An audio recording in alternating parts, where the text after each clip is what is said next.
আসসালামু আলাইকুম। কলকাতা নাইট রাইডার্সের প্লে অফে ওঠার স্বপ্ন কিন্তু শেষ করে দিয়েছে এখানে চেন্নাই সুপার কিংস। এখানে কিন্তু কলকাতার লাস্ট ৩ টা ম্যাচ জিততে হতো। তারপরেও কিন্তু ইকুয়েশন এর মধ্যে থাকতে হতো। কিন্তু এই ম্যাচ হারার পর কলকাতার আসলে প্লে অফে যাওয়ার কোনো সম্ভাবনাই নেই। চেন্নাই সুপার কিংস কিন্তু এই ম্যাচটা ২ উইকেটে জিতে নিয়েছে। যেখানে কিন্তু কলকাতা ব্যাট করতে নেমে ১৭৯ রান তোলেন বোর্ডে। জবাব দিতে নেমে কিন্তু ৫ উইকেট হারিয়ে ফেলে চেন্নাই সুপার কিংস পাওয়ার প্লেতে। কিন্তু লাস্টের দিকে গিয়ে এখানে ব্রেভিস ডুবের অসাধারণ ব্যাটিং এ কিন্তু ম্যাচ জয় করে ফিরে এখানে চেন্নাই সুপার কিংস।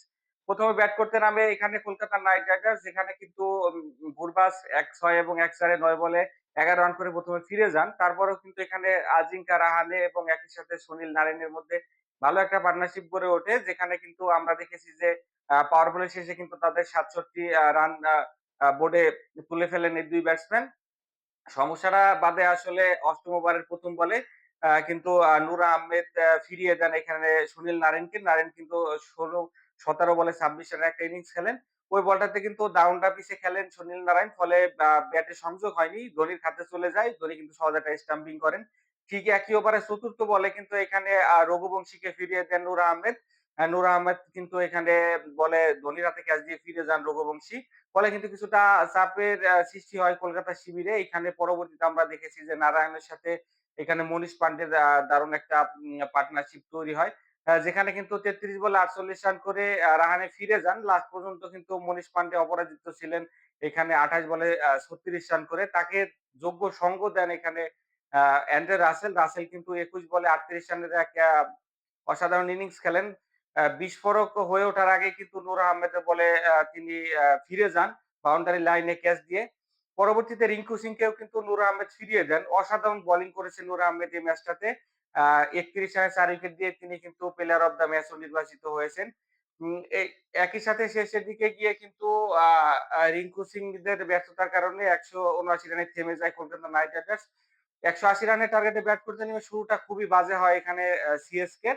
১ম এ কিন্তু আয়ুষের উইকেটটা হারিয়ে ফেলেন। সেকেন্ড বলে কিন্তু হার্ষিত রানার বলে বৈভব অরোরার বলে কিন্তু ক্যাচ দিয়ে ফিরে যান এখানে হচ্ছে আয়ুষ। আ ভেরি নেক্সট ওভারে কিন্তু এখানে মঈন আলীর বলে আ ডেভন কনওয়ে সুন্দর রানে ফিরে গেলে ২ উইকেট হারিয়ে চাপে পড়ে যায়। যদিও ওই ওভারে কিন্তু আ এখানে হচ্ছে আরবিল প্যাটেল ১৬ রান তুলে নেন মঈন আলী ৩ বলে ২ টা ৬ এবং ২ টা একটা ৪ এর মার মারেন। আরবিল কিন্তু খুব অসাধারণ ব্যাটিং করেন। ১১ বলে ৩১ রান করেন। এখানে ৪ নাম্বারে কিন্তু প্রমোট করানো হয় আশ্বিনকে। যদিও আশ্বিন ৮ রান বেশি করতে পারেনি। জাদেজাও কিন্তু এখানে ১০ বলে ১৯ রান করে থেমে যায়। আ আরবিল আউট হয়ে যাওয়ার পরে কিন্তু এখানে ৬০ রানে ৫ উইকেট হারিয়ে বসে সিএসকে। যদিও তখন কিন্তু পাওয়ার প্লে চলতেছিল। রান রেটটা খুবই ভালো ছিল।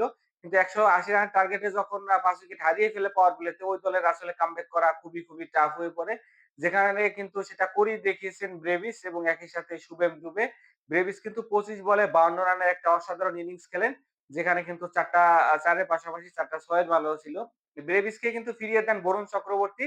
একই সাথে এখানে এরপরে ডুবে কিন্তু আমার মনে হয় ৩ টা বড় ৬ মেরে আসলে কলকাতাকে ম্যাচ থেকে ছিটকে দিয়েছেন।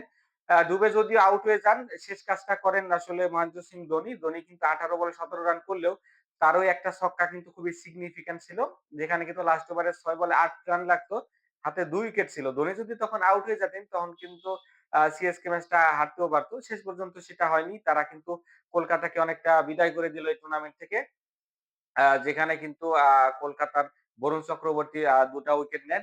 আজকে কিন্তু আইপিএল এর মোস্ট একটা ইম্পোর্টেন্ট ম্যাচ রয়েছে যেখানে কিন্তু পাঞ্জাব কিংস এর মোকাবেলা করবে দিল্লি ক্যাপিটালস। পাঞ্জাব কিংস কিন্তু এখানে ১১ ম্যাচ থেকে তাদের পয়েন্ট হচ্ছে ১৫। আজকের ম্যাচ যদি তারা জিতে যায় তাহলে কিন্তু ১৭ পয়েন্ট হয়ে যাবে। প্লে অফের অনেকটা কাছেই চলে যাবে পাঞ্জাব কিংস।